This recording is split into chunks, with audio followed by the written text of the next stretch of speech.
Have you ever noticed how a single mean comment from a stranger can steal an entire day that God gave you as a gift? You wake up feeling happy, but by noon, your heart is heavy because of someone else's bad mood. It is like giving a stranger the keys to your joy and letting them wreck the house. What if I told you there is a way to be completely unoffendable? Stay with me until the end, because I am going to share 3 simple steps to guard your peace so that no one can ever ruin your day again. Most of us were raised to believe that our emotions are just a reaction to the world around us. We think, if people would just be nicer, I would be happier. But this is a trap. If your happiness depends on how other people behave, you will never be free.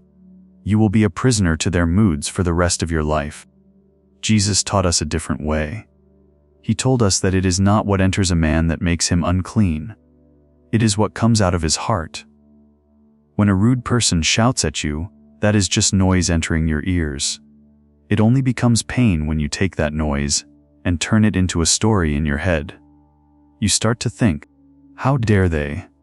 Or they do not respect me. That is the moment the theft happens.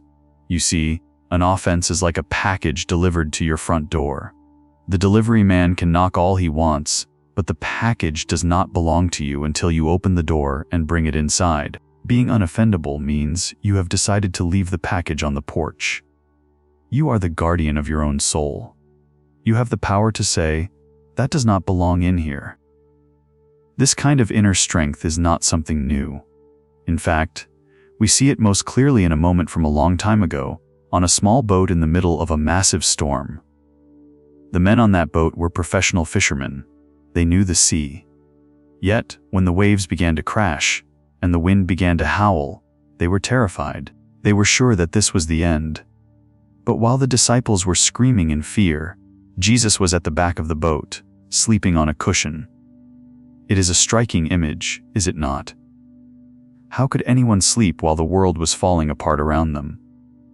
The answer is simple, yet it changes everything. The storm was around the boat, but the storm was not inside the man. The wind was loud, but his heart was quiet. Most of us spend our lives trying to stop the wind. We think that if we can just make people be quiet, or make the world be fair, we will finally have peace. But you cannot control the weather of this world. When someone is rude to you, or tries to start an argument, that is just a gust of wind. It only becomes a problem when you allow that water to leak into your own boat. You do not have to join the chaos. You can choose to stay on your cushion. You can choose to remain quiet, knowing that your peace does not depend on the surface of the water, but on the depth of your soul. So, how do we actually live this way on a difficult Monday morning? It is simpler than you think. First, you must practice the 3-second rule. When someone says something mean to you, your brain wants to fire back immediately. Do not do it. Just wait for 3 seconds. In that tiny gap of time, say to yourself, I am not going to let this person decide how my day goes. You are the boss of your own heart. You do not have to answer every person who knocks on your door. Second, change the way you see them. Imagine if you saw a person who was completely lost and did not have a map. You would not be angry at them. You would feel sorry for them. When people are rude, it is because they are lost in their own pain. They are hurting inside, and that hurt is just leaking out onto you. When you realize they are just broken, it is very hard to stay angry at them. You might even find yourself saying a quick prayer for them instead. Third, do not take it to bed. Before you go to sleep, imagine you are taking off a heavy backpack filled with all the junk people tried to give you today. Hand that backpack over to the Lord. Say, Father, you handle this, because I want to sleep well. Do not spend your night rehearsing what you should have said. Let it go. Your peace is worth much more than a win in an argument. When you finally decide to let those burdens go, something beautiful happens. You realize that your joy is too precious to give away for free to a stranger's bad mood. Being unoffendable is not about being weak. It is about being so rooted in the peace of God that the world simply cannot shake you.